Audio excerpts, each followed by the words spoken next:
afternoon, YouTube. MiG7170 coming at you on this slightly breezy Sunday evening to give you a quick review of my badass new helmet from Rhok Industries in Australia. This is their Aero carbon fiber helmet. It was sent to me by my sponsors at Rhok after I had my accident in August as a replacement for my Icon variant. I was a bit hesitant at first, just because I had had some bad experience with traditional shaped helmets with vlogging. I found that I had a lot of feedback and things like that. But fortunately for me, the way that this helmet's designed, it kind of alleviated some of those issues, and I'll get to those here in a minute. But first and foremost, I guess, well, what's most important? Does it fit? It does. It fits to size. I'm a large in an AGV, an HJC, an Icon. I'm also a large in a Rhok, and it fits true to size 100%. Took about probably three riding sessions at about 75 miles each before it felt just right, had everything nice and comfortable, and so that's kind of the normal break-in time, I think, for a helmet. It is DOT, AUS, NZS, ECE certified. You can wear it on the racetrack or in the street, in the States, in Europe. Obviously in Africa where I am, anywhere that accepts those certifications. It goes under 9 stages of manufacturing, which is quite a bit. It actually takes 25 times longer than some of the ABS and the plastic because it's carbon fiber. And you can see right here, you can see that beautiful, without seeing my face, there you go. You can see that beautiful carbon fiber inlay.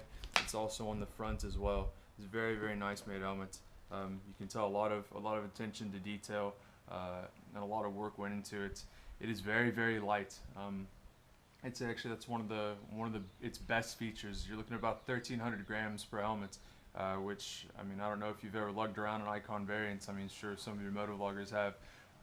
It feels like you've got almost nothing on your head compared to something like that. The graphics are done very, very well. The finish is absolutely flawless. There's no bubbling, no stippling, nothing like that. The finish on the helmet is absolutely stunning. I'll give you a full 360 of the graphics. Like, again, this is the Aero version of the helmet, which I thought was definitely the coolest one they had. It's kind of got the jet fighter thing going on. It's got no step on the top, exhaust, danger exhaust in the back, passenger warning. I don't know, man. It's just, I don't know. It's cool. It's cool. I really dig their designs. They've got a lot of other cool designs as well, from plain carbon fiber up through blue, black, this like kind of Soviet Revolution helmet-looking thing that they've got going on as well, which are all very cool. As far as performance goes, at high speeds, it's very, very stable. It's a very comfortable helmet at high speeds. I've had it up to about 140 miles an hour. Closed circuits, don't do it on the streets, but I've had it up to those speeds, and it performed beautifully. It's obviously very aerodynamic. You can see on the back here, it's got a nice spoiler. When you tucked in the bubble, it performs flawlessly. Venting is very, very good. You can see on the front here, it's got 2 massive intake vents at the front, as well as at the brows here at the top, and then up at the top here you have vents on either side that have nice big holes, and open and close very easily with your gloves on. I've operated them very easily with gloves on. And on the back here, you've got the nice big exhaust vent. Also, nice big switch, very easy to work with your hands, mid-ride if you get a little bit hot or if it starts to cool off a bit. So venting is exceptional. It's very quiet, even at highway speeds. I mean, your typical 60 to 80 mile an hour cruising speed. I don't find it any louder than any of the other helmets that I've used. For vlogging, I think it's an exceptional helmet for vlogging, and here's why.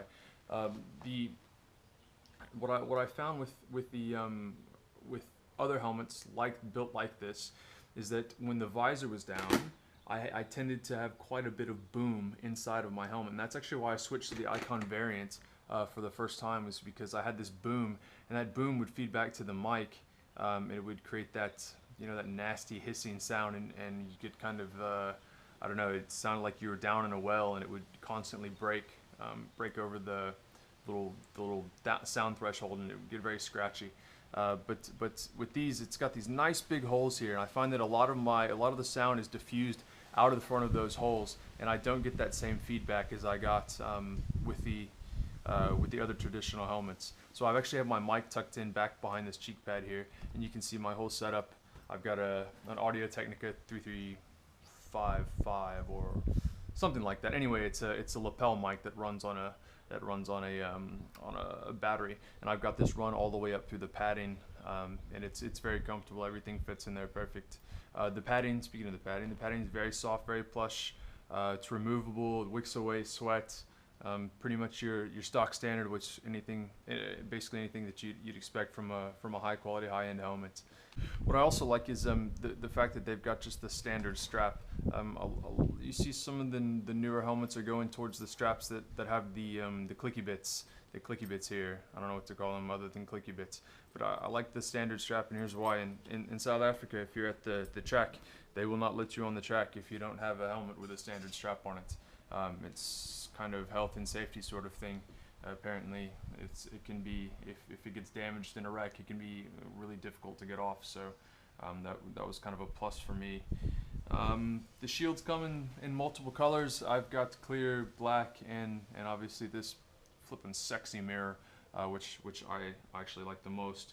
The shield changes are very easy. You just pull down on this tab here and pull down on the other side, and it releases a spring here. Pop it off, and then same thing, you just pop it back on, push this back up, locks it back into place. Very easy as far as shield changing goes. Pretty straightforward. It works really well for mounting the GoPro as well.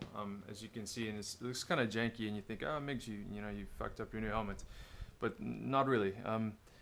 This is a 3M pad, and what I've done is, just to be safe, because the GoPro is 5,000 Rand. Which you think you paid a lot for your GoPro. Come to Africa, and then we'll talk about paying a lot for electronics. But just to make sure that it wasn't going to come off, I basically piped just a bit of hot glue around the edge, and that was just to kind of give my peace of mind. And the thing I found about hot glue on finishes is that it peels off just like regular glue does. It doesn't damage the finish as long as you don't touch the hot glue gun itself to the finish. You're not going to damage anything. I could take this off with a blow dryer right now, and it would be just as smooth as that. So it does work very well. I would show you how it's mounted here on the front, but obviously I'm using my GoPro. I actually already recorded this video once using a drift, and I didn't record any of the sound. I had the settings correct, so that's why I use GoPro. But that's another video. So anyways, guys, that's my kind of quick breakdown of the carbon fiber helmet from Rhok. It is top quality shit. I am not making this video just because they sponsor me. I don't endorse equipment that I don't use and believe in. As you all know, I've already gone down in my Rhok jeans twice, and they ended up taking significantly less damage than the leathers that I was in. So it really kind of bodes well for the quality that the gear the company makes, and they stand behind it. Marinko he's a great guy too. The guy that the gentleman that owns and runs the company, he stands behind his products, and he's done a lot for the motovlogging community specifically. So give me your support. Check it out when you get a chance, and I hope you guys enjoyed the review. I will catch you on the flip side.